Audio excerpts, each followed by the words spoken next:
101年7月11日开始实施新修正的身心障碍者权益保障法，除了医院的医疗鉴定外，还增加了社会局的需求评估。以前的身心障碍有16类，现在改成8大类。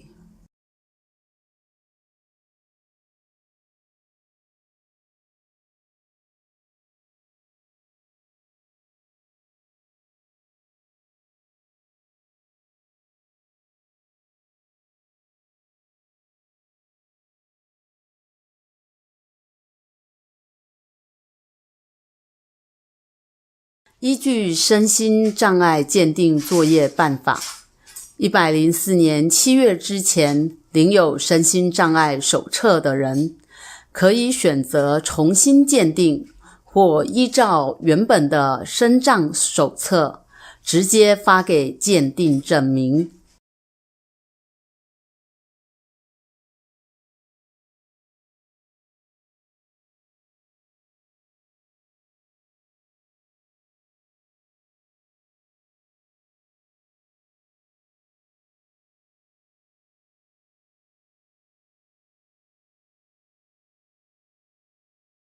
不是，你的听障程度有改变了。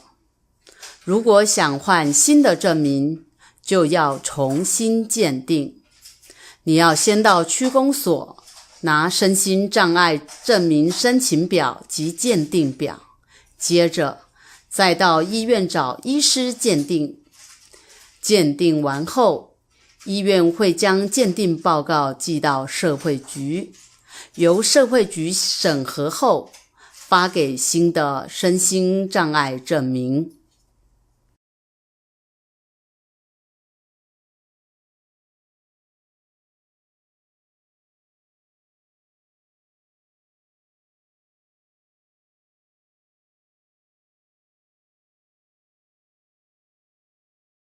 如果你的身心障碍情形没有改变，就不用去医院再鉴定一次，只要每5年换证一次就可以了。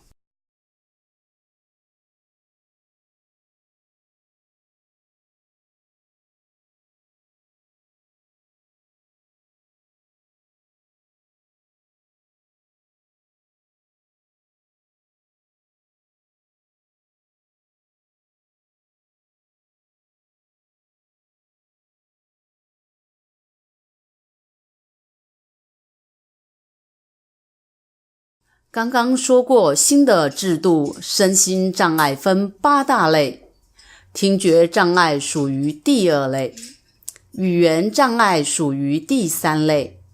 所以以前注明听障语障的手册，现在新的证明只会写第2类、第3类。